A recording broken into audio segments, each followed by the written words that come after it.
Making tofu requires a lot of water, up to 10 times the volume of soybeans needed for every batch. And all that runoff stinks. Jadi kalau mengalir tuh yang di aliran kan biasa kalau dibuang ke sungai, itu sungainya jadi bau. Kadang-kadang ada ikan, ada apa, jadi ikannya bisa mati. Tofu is a staple across Indonesia, a country of 275 million. Murah dan ada gizinya mungkin gitu. And most of that comes from about 100,000 small factories, like the two we visited. But now, some villages are converting stinky wastewater into home cooking fuel. In a country that struggles to provide access to energy, this tofu biogas has become an important alternative. We traveled to Indonesia to find out how people power their homes with worldwide waste. The inside of the Haji Oji tofu factory is hot and steamy, with a sour odor that you can smell from outside. It's one of more than 230 tofu makers in Sumedang, an area of West Java famous for this product. But all that tofu comes at a smelly price. Mereka malu disebut desa pengotor, desa penghasil limbah. Itu tadinya dari situ. Almost every step of making tofu generates wastewater. When that flows into nearby streams, the acidic runoff can kill off fish and crops. And as the organic material dissolved in it decomposes, it produces ammonia gas. Tofu starts with dried beans that are measured out and soaked. Ini yang sudah 2 jam.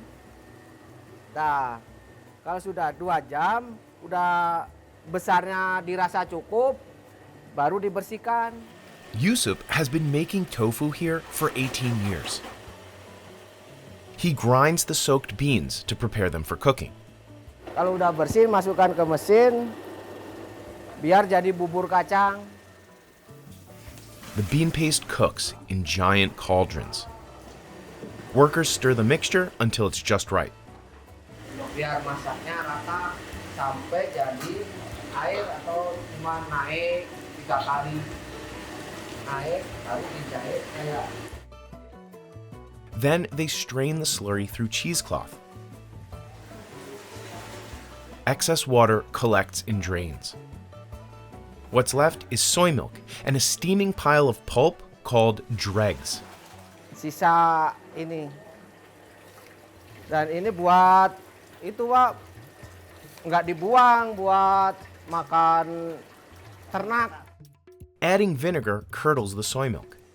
Nah, setelah proses pengasaman beres, itu nanti menggumpal jadi kembang tahu.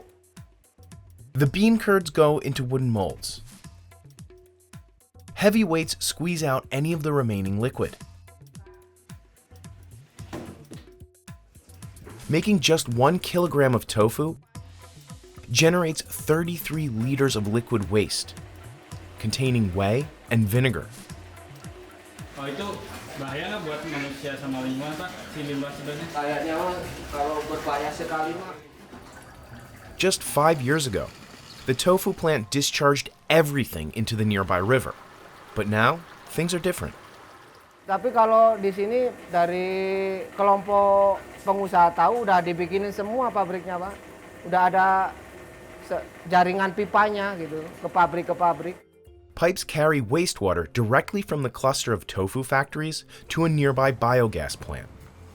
Nah, ini dari ke-8 pengrajin dari atas masuk sampai lewat. Technician Pepin Sopendi has been producing biogas here since the plant opened in 2017. The facility treats some water to be released back into the river. Another pipeline carries more concentrated waste to collect in a holding pond. The 6 tall black tanks turn waste into biogas. Setelah masuk, ada penguraian biodata yang ada di dalam, makhluk hidup seperti mikroba. The wastewater gets pumped into the first reactor from the holding pond. Then, technicians introduce anaerobic bacteria, which don't require oxygen to break down organic material. As the microbes munch on soy proteins, the series of 6 digesters produces methane, a gas that can be used as fuel. The whole fermentation process takes about 20 days, but technicians feed new biomass into the reactors every day. Leftover solids can be used as fertilizer. Limbah tersebut akhirnya bisa menjadi lebih bersih tentunya. Minimal 90% akan tereduksi polutannya. Itu bau nggak? Nggak bau nggak? Nggak bau. H2S baunya, jadi bukan bau. Naini Sintawardani designed and built this plant in Sumedang, as well as others across the country. Tapi kemudian saya melihat jadi ada satu kebanggaan yang mereka ambil. Setelah mereka punya plan ini, mereka bisa mengatakan, kami tidak mengotori lagi. In the last 40 years, Indonesia has built almost 50,000 biogas plants. While the Indonesian government funds some facilities like this particular plant is owned collectively by the community. Larger plants in other areas also turn biogas into electricity. The country's huge appetite for tofu means there's a lot of opportunity for growth. Di Indonesia ini di mana-mana ada tukang tahu. Di desa 500 meter dari sini itu ada 19 pabrik tahu juga. Tidak diolah, semua dibuang. The Sumedang plant supplies 56 households with a direct line of biogas, and it has the capacity to provide even more. One of those homes belongs to Deda Hidayah and her family. Saya sebagai ibu rumah tangga, sehari-hari memasak menggunakan biogas kurang lebih 5 tahun. Today, she's cooking tofu with gas made from tofu waste. But this circular model has its limitations. Tofu wastewater needs to be generated, collected, and fermented every day to keep the flow of biogas going. Because of the working hours at the factory, biogas from the plant only runs to homes for a few hours in the mornings and afternoons. Kalau masih ada gasnya sampai pagi juga ada gitu. Kalau gasnya udah habis, ya tergantung gitu. Some Indonesians do have access to natural gas. But building pipelines across the country's 17,000 islands is a challenge. About 60% of its energy comes from coal.